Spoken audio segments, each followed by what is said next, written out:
Hello students. Gravitation के इस part में हम लोग यहाँ पे आप देख सकते हो जो वैल्यू मैं निकालने वाला हूँ SI unit of G, capital G की एसआई यूनिट क्या होगी इसके बारे में हम बात करेंगे। तो जिस तरह से फॉर्मूला हमने इससे पहले देखा था वो फॉर्मूला था F equal to G capital M into small m upon में डी का स्क्वायर। जो डी है कैपिटल एम ऑब्जेक्ट और स्मॉल एम ऑब्जेक्ट के बीच के सेपरेशन को ये बतलाता है। तो यहाँ पे ऐसा ही यूनिट ऑफ जी, तो यहाँ से जो जी की वैल्यू आपके पास आएगी वो जी की वैल्यू कुछ इस तरह की आएगी। तो G equal to F into D square upon capital M into small M. The SI unit of G can be obtained by substituting the unit of force, distance and mass. क्योंकि हमारे पास force है, distance है और मास है, तो इस सब की अगर आप वैल्यू रखोगे तो फोर्स की हो जाती है न्यूटन। तो आप यहाँ पे फोर्स के लिए मेंशन कर दोगे कि फोर्स के लिए न्यूटन है। वहीं दूसरी तरफ फोर्स के बाद आप देखो डिस्टेंस को दिखाया गया है, तो डिस्टेंस के लिए आप यहाँ पे बता सकते हो कि जैसा आप देख रहे हो डिस्टेंस के लिए डी है, तो डिस्टेंस का मीटर स्क्वायर डी का स्क्वायर है, इसलिए मीटर स्क्वायर यहाँ पे आपने इस्तेमाल किया है। ठीक है। और उसी के साथ साथ नीचे में मास है, दोनों ही मास हैं, तो मास इंटू मास मतलब मास का स्क्वायर करोगे तो मास को केजी, मास की यूनिट केजी होती है, तो ये केजी का स्क्वायर, तो न्यूटन मीटर स्क्वायर पर केजी स्क्वायर, केजी पे पावर -2 है। तो the value of G was found out by Henry Cavendish. एक साइंटिस्ट हेनरी कैवेंडिश थे, वो भी स्टडी कर रहे थे इस ग्रेविटेशन पे, जिन्होंने 1731 से 1810 के ड्यूरेशन में एक सेंसिटिव बैलेंस का इस्तेमाल किया इन्होंने अपने एक्सपेरिमेंट में, और जी की जो वैल्यू उन्होंने निकाल के दी वो थी 6.67 इंटू 10⁻11 न्यूटन मीटर स्क्वायर पर केजी स्क्वायर का। We know that there exists a force of attraction between any two objects.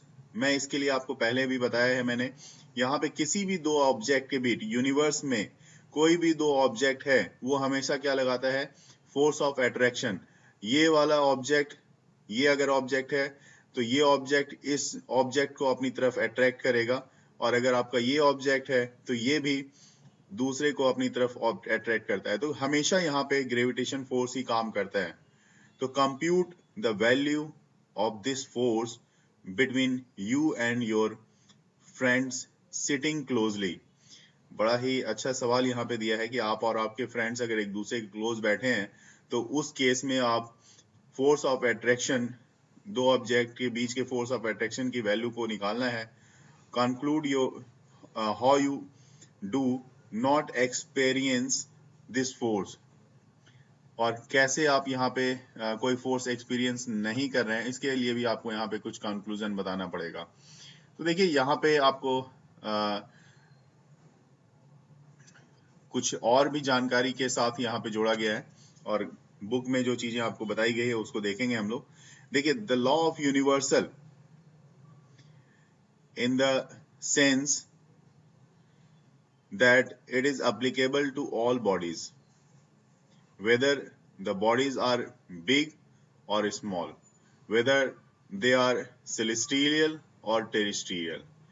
कोई भी बॉडी हो, हर बॉडी पे यूनिवर्सल लॉ यहाँ पे एप्लीकेबल है, जिसको यूनिवर्सल लॉ को ही आप इनवर्स स्क्वायर भी बोलते हो।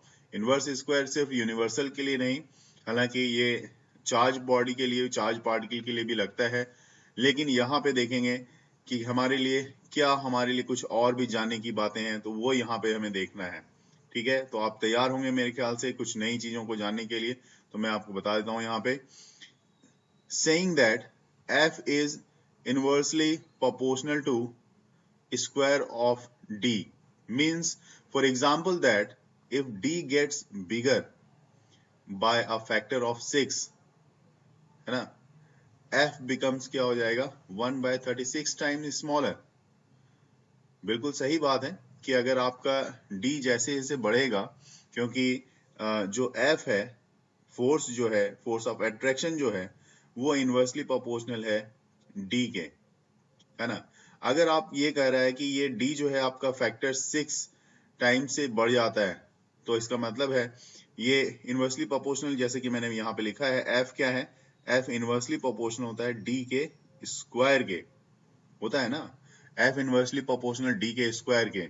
और अगर ये 6 टाइम बढ़ जाता है तो आप क्या लिखोगे, F inversely proportional to 1/6 D का स्क्वायर लिखा जाएगा फिर आपके थ्रू।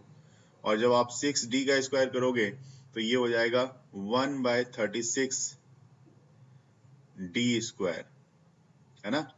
तो ये इस तरह की वैल्यू आपको मिलेगी और तब आप कह सकते हो कि वैसे हाल में ये फोर्स जो है आपका 1/36 टाइम्स जो होता है वो छोटा हो गया।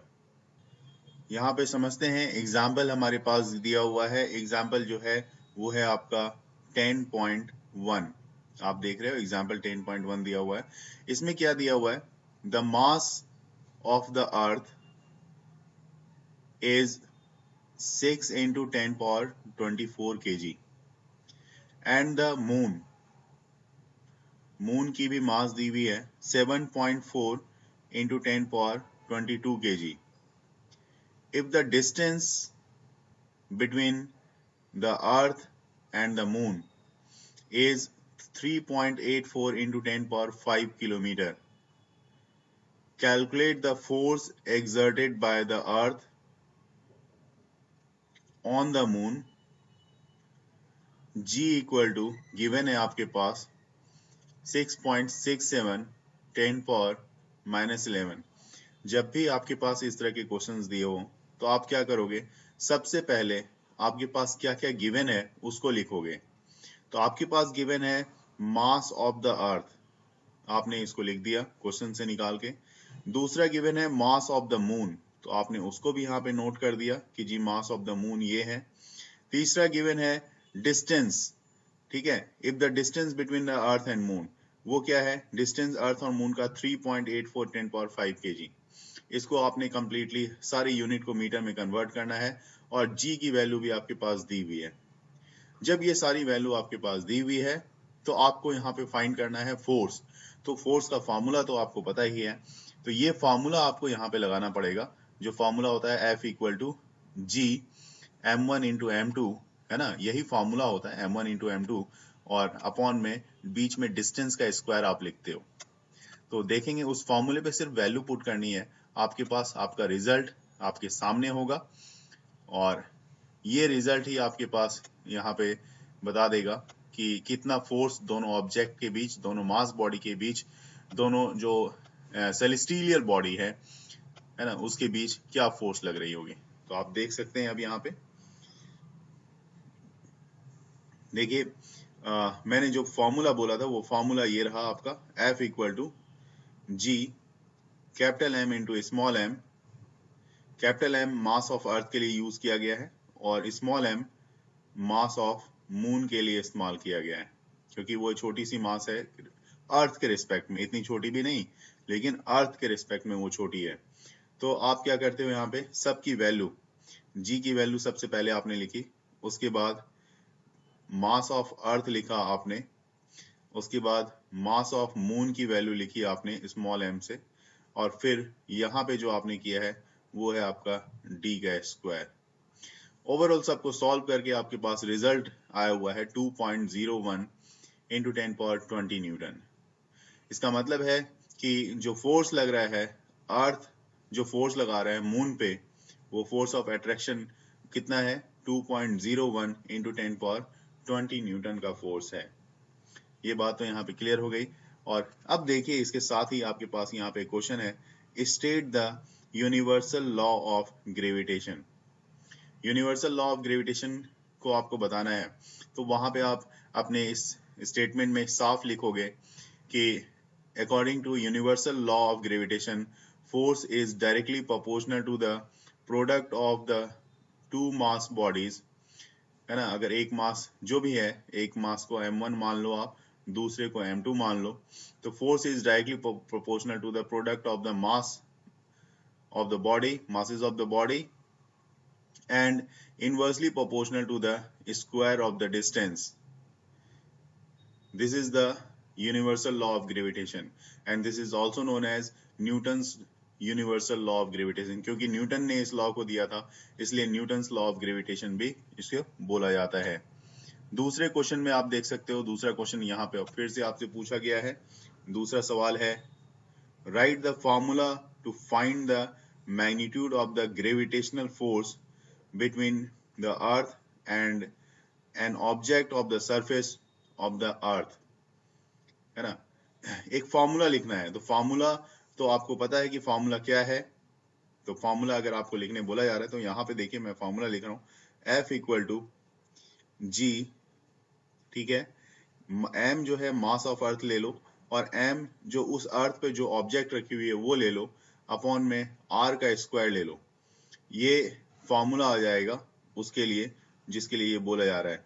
क्योंकि देखो आप यहाँ पे समझना कि ये मान लो मास ऑफ अर्थ है, ठीक है। इस मास ऑफ अर्थ की रेडियस जो है वो r है, और दूसरा ऑब्जेक्ट जो आप ले रहे हो इस अर्थ के सरफेस पे वो स्मॉल m की है, ठीक है। बड़े मास के लिए आपने अर्थ को रिप्रेजेंट किया है, जैसा कि ये कह रहा है magnitude of gravitational force between the अर्थ। तो अर्थ के लिए आपने मास क्या सिलेक्ट किया, capital M, and an object जो अर्थ के सरफेस पे रखी हुई है उसका मास आपने क्या सिलेक्ट किया, वो सिलेक्ट किया आपने स्मॉल m। तो m अर्थ का मास हो गया, स्मॉल m उस ऑब्जेक्ट की मास हो गई जो अर्थ के सरफेस पे आपने रखी हुई है, और अर्थ के सरफेस से इस अर्थ के मास के बीच की डिस्टेंस, क्योंकि अर्थ के मास का जो है उसका डिस्टेंस हम लोग सेंटर से मेजर करेंगे, तो इस दोनों के बीच की डिस्टेंस कितनी हो गई, r मतलब रेडियस ऑफ अर्थ। तो यहाँ पे डिस्टेंस आपके लिए r हो जाएगी, तो r का स्क्वायर इसलिए आप लिख रहे हो। बाकी सारा formula universal law of gravitation के अकॉर्डिंग यहाँ पे उसके हिसाब से लगेगा। अब हम बात करते हैं इंपॉर्टेंस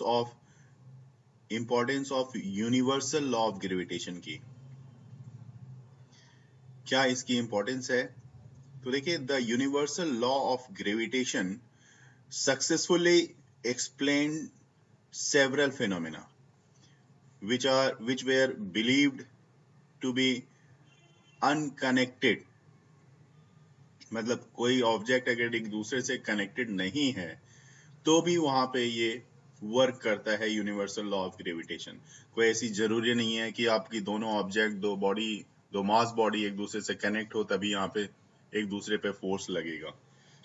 तो इसके जो कुछ पॉइंट्स हैं वो पॉइंट्स क्या है, the force that binds us to the earth, यही फोर्स है जो हम लोगों को ना अर्थ से बांध के रखा हुआ है। मान लो आप इस तरह से मैंने अर्थ बना दिया, तो आप इस तरह से इसकी अर्थ से क्या हो, चिपके हुए हो।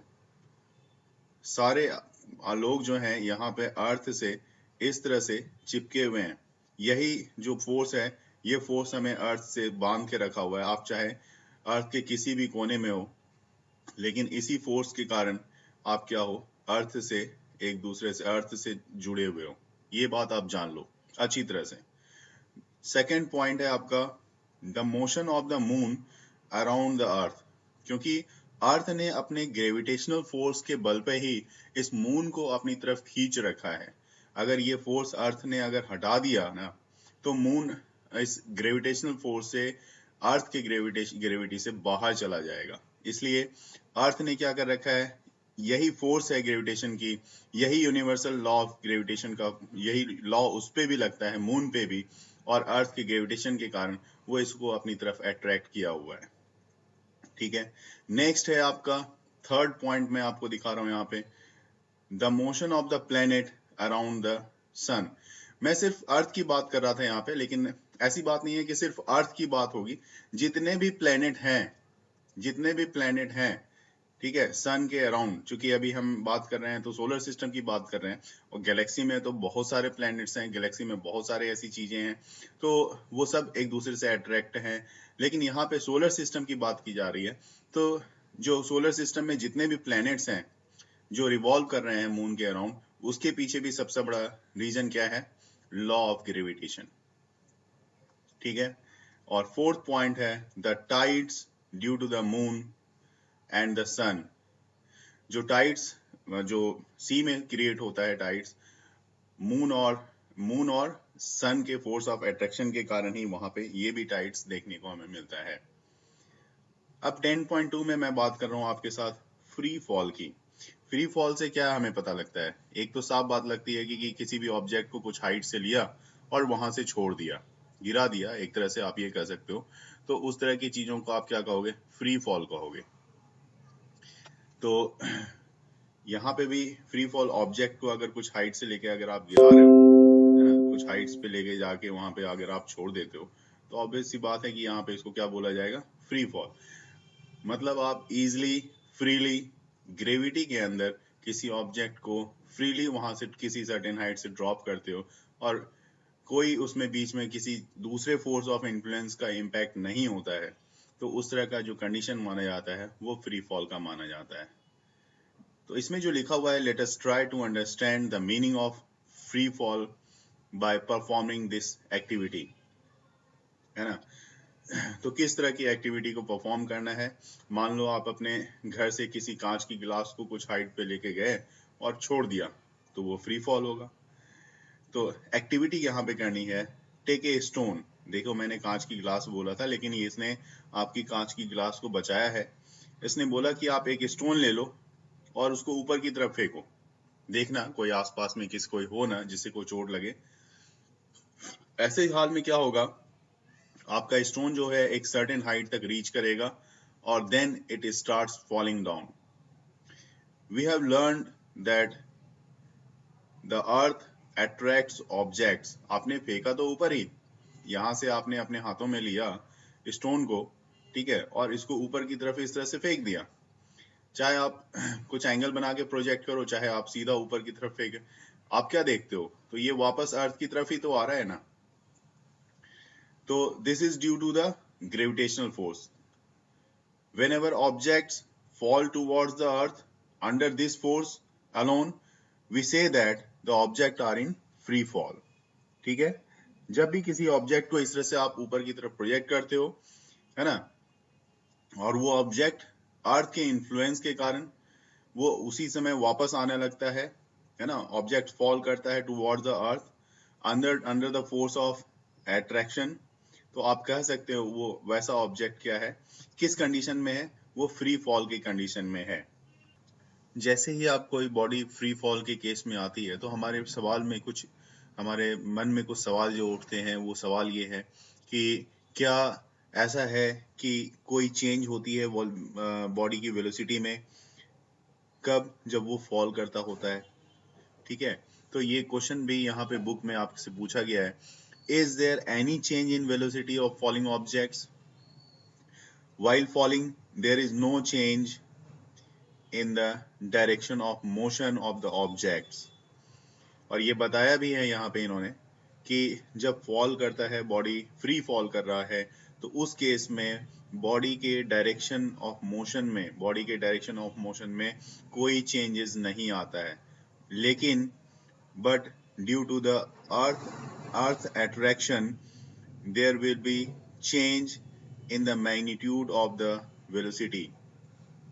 अर्थ के अट्रैक्शन के कारण जो होता है बॉडी के वेलोसिटी में चेंजेस आती है ना। बॉडी के वेलोसिटी में किस तरह की चेंज आती है वो मैं दिखाता हूं आपको।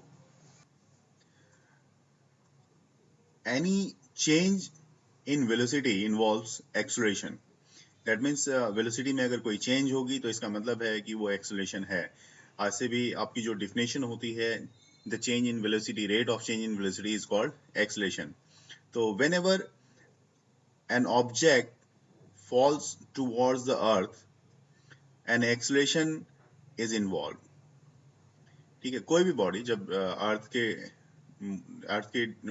की तरफ मूव करेगी या फॉल कर रही होगी, तो उस केस में वहां पे तो एक्सेलरेशन होना निश्चित है।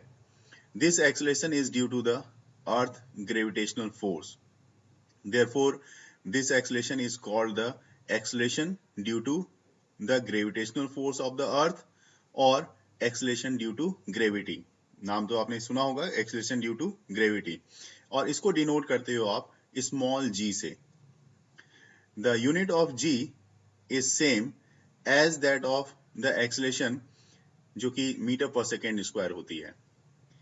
We know from the second law of motion that force is product of mass and acceleration.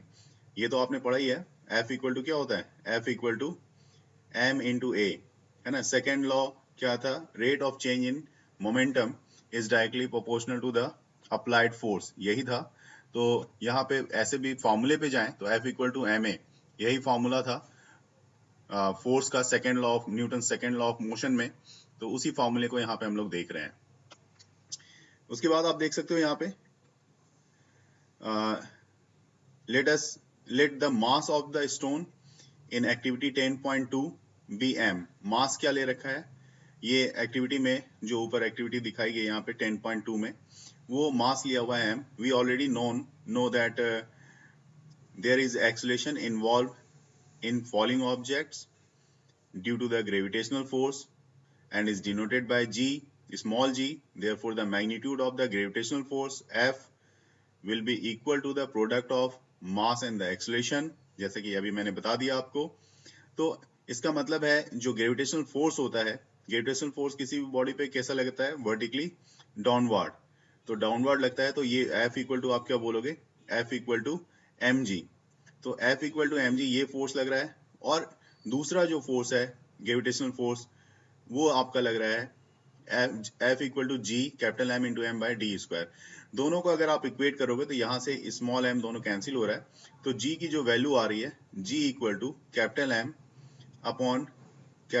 Upon D square into G, जहाँ की m is the mass of the earth, capital M जो है मास of the earth है, और d क्या है?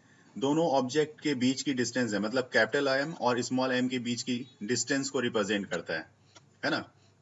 ये तो हमें पता ही है।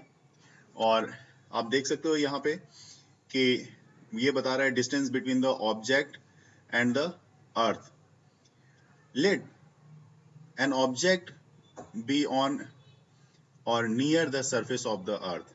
अगर कोई ऑब्जेक्ट ऐसा हो कि अर्थ के सरफेस के ऊपर हो या उसके पास में हो, काफी पास में हो, यहाँ पे भी हो सकता है, मतलब किसी भी जगह पे आप लोगे। कहने का मतलब ये जो डिस्टेंस होगी और इसके बीच की जो डिस्टेंस होगी, तो R very very very less than capital R की होनी चाहिए। इस तरह के कंडीशंस को देखना होगा हमें। तो ऐसे हाल में यहाँ पे अगर are capital R radius of earth है और ऑब्जेक्ट अगर अर्थ के सरफेस पे रखी हुई हो या उसके पास रखी हुई हो, तो ये जो फॉर्मूला ले रहे हो इसके लिए आपने क्या निकाला? यहाँ से स्मॉल जी की वैल्यू आप निकाल सकते हो। देखो दोनों एफ को फिर से आपने इक्वेट किया और एम कैंसिल करोगे, तो ये स्मॉल जी जो बतलाता है ये एक्सेलरेशन ड्यू टू ग्रेविटी को बतलाता है। तो the earth is not a perfect sphere, completely spherical तो है नहीं। वो किस शेप में है? तो वो थोड़ा सा ओवल शेप में है, इस तरह से कुछ ओवल शेप में है, आपको अच्छे से पता है। As the radius of the earth increases from poles to the equator. अब पोल से इक्वेटर की तरफ आप जाओगे तो वहां पे क्या होगा? अर्थ की रेडियस क्या होगी? इंक्रीज करेगी। अब यहाँ पे आपको मैं दिखाना चाहूंगा कि पोल्स और इक्वेटर में क्या किस तरह से आप कंपेयर करके देखोगे। ये जो होता है अर्थ का, ये पोल होता है, जो लाइन वर्टिकली एक दूसरे को क्रॉस कर रही है, और ये जो होता है ये इक्वेटर होता है। तो ये पोल है और ये इक्वेटर है। अगर इसके पोल के रेडियस ऑफ पोल को आरपी लिखोगे और रेडियस ऑफ इक्वेटर को आरई से रिप्रेजेंट किया जाए, तो आप ये कह सकते हो, देख के ही लग रहा है, radius of equator is greater than the radius of पोल।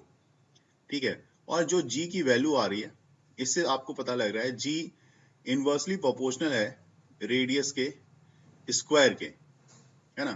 तो अगर अब देखो कौन बड़ा है? रेडियस ऑफ इक्वेटर बड़ा है। अगर रेडियस ऑफ इक्वेटर ये बड़ा होगा तो ऑब्वियस सी बात है इसकी वैल्यू जो होगी वो कम हो जाएगी, मतलब जो इक्वेटर पे जी की वैल्यू होगी वो कम हो जाएगी। अगर रेडियस ऑफ पोल की बात कर लें, रेडियस ऑफ पोल अगर छोटा है तो इनवर्सली प्रोपोर्शनल चूंकि, तो इसके स्क्वायर के अगर होगा तो जी पी की जो वैल्यू होगी, मतलब एक्सेलरेशन ड्यू टू ग्रेविटी जो पोल पे होगी वो ज्यादा होगी, क्योंकि ये रेसिप्रोकल है इसका। तो इसका मतलब है कि ऐसे केस में जो जी पी की वैल्यू होगी, मतलब acceleration due to gravity at pole must be greater than acceleration due to gravity at equator. और अगर दोनों तरफ m से मल्टीप्लाई किया जाए तो आप ये कह सकते हो कि weight of the body at pole must be greater than weight of the body at equator। ठीक है, तो इस तरह से हम लोग इसको समझ सकते हैं। For most calculations we can take g to be more or less constant or near the earth, but for objects far from the earth the acceleration due to gravity या gravitational force of the earth is given by जो 10.7 है उसमें दिया हुआ है, उसके हिसाब से उसमें चेंजेस आते हैं। और इक्वेशन 10.7 आपका ये वाला इक्वेशन है, इसके हिसाब से जी में जो है वेरिएशंस आता है। Know how we calculate the value of G, G की वैल्यू को आप कैसे कैलकुलेट करोगे? तो to calculate the value of G we should put the value of G, M, capital M and R in equation 10.9। जो formula है आपके पास, देखो आप फॉर्मूला क्या है, small G equal to G M by R square. तो acceleration ये G जो है 6.7 इंटू 10⁻11, ये जो जी है ये यूनिवर्सल कांस्टेंट को बतला रहा है, और M is the mass of earth जो कि आपकी वैल्यू दी हुई है 6 इंटू 10⁻24 kg, और रेडियस भी अर्थ का दिया हुआ है 6.4 into 10⁻6 kg, sorry metre square में। तो यहाँ पे इतना मीटर सारी वैल्यू रखने के बाद आपके पास जो जी की वैल्यू आ रही है, वो जी की वैल्यू आपके पास आ रही है 9.8 मीटर पर सेकेंड स्क्वायर, जो कि नॉर्मली यहाँ पे हम लोग हमेशा एक्सेलरेशन ड्यू टू ग्रेविटी के लिए जो वैल्यू होती है इसी का इस्तेमाल हम लोग करते हैं।